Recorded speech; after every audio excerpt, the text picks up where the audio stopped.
Welcome back out to another one of our student spotlights and our standout students, actually, as we're talking with Kaela Earhart, who is a senior and going to be graduating soon from Salida High School. First of all, Kaela, we'll talk about the graduation in a moment, but how's the senior year been going? I mean, it's been going pretty well. I think there's a couple other people that are graduating early and they're getting that senioritis.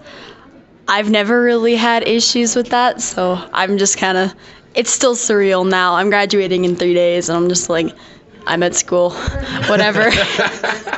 When you talk about the graduating early, we'll, as I said, talk about that in a moment, but classes are so big this year. Did you feel any extra pressure in some of the classes? Maybe in a couple. Definitely probably creative writing because there's, I think, 26 of us in there. But truly extra pressure, I'm not sure if there's any extra. You said that English and language arts actually, now that you say it's one of the tougher ones, but one of the ones you enjoyed more this year because of the teaching style that was in there. What are some of the things that you guys did this year in that class? Well, in creative writing, we have to write, a whole bunch of separate pieces, but you work on different pieces of like a story. So details, showing, not telling, dialogue. We just finished our playwright. That was actually our final. And a couple other different things. They're probably going to have more next semester. And then in just normal English, we've had several different projects, but they're more of like an overall essay on a specific topic. When you talk about graduating early, it's not something that you hear a whole lot from schools. What made you decide that you wanted to do it and pursue that idea? Well, I'd already thought about it since I'm not going to lie, I kind of wanted to get out of here. I've been here for 13, 14 years. I was ready. But then a friend of mine from my church, he'd gone to Japan and stayed with some missionaries there. And when he came back, he had so much to say, and it was so encouraging for me to hear it. And that was probably the last push for me to decide to go. You're going to be heading to Ecuador, and when you talk about that, that's a little bit of a nerve-wracking trip, I'm sure. You've traveled abroad a lot, though. Has that helped relieving some of the nerves, or is it a different kind of nerves? I think it definitely helps relieve some of the nerves, just because like the actual traveling piece, I've done that, I can do that. But the nerves of being away from family, with being with people that I haven't seen in years, that's probably the hardest part. I don't think you can ever truly prepare for that except for doing this. Well, you're going to be learning as well while you're down there, and learning doesn't stop. And college is on the next level as well. But what's the biggest thing that you hope to pick up that while you're down in Ecuador?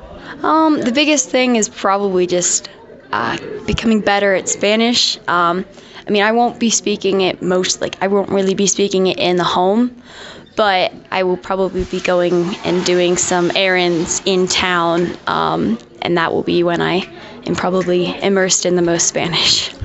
When you come back, Taylor University over in Indiana is going to be where you're heading to. What's the major, or have you decided on a major yet, and what made you choose Taylor? I have not chosen a major yet, but I was going to say I chose Taylor because, my mom had gone there, and so that was already, like, for younger me, I'm like, oh, Mom went there, gotta go look at it. But then my mom took me out to the Midwest this past February, and Taylor was one of the places we visited. It was honestly almost an immediate click when we got on campus. Just the whole atmosphere was incredible. Something in me just knew, especially when we left. I had turned to my mom in the car. I'm like, this is it. This is the place. It's always nice when you get that connection right away. Coming back to Salida really quick, though, you kept yourself busy here at Salida. You had that connection with the school and with a lot of the people in the school.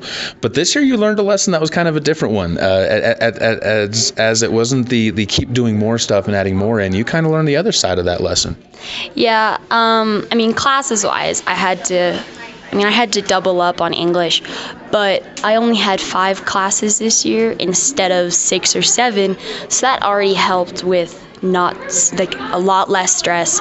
But then, I was involved in NHS this year, and then I was manager for the cross-country team. But in other years, I've been involved in more. This year, I probably could have, but it would have been a lot harder and a lot more stressful Because even just being involved in NHS, I was not able to help with like a lot of the community service that I wanted to, just because my schedule was already so filled. So being able to do less stuff like outside of school, but then also less in school, was a lot easier.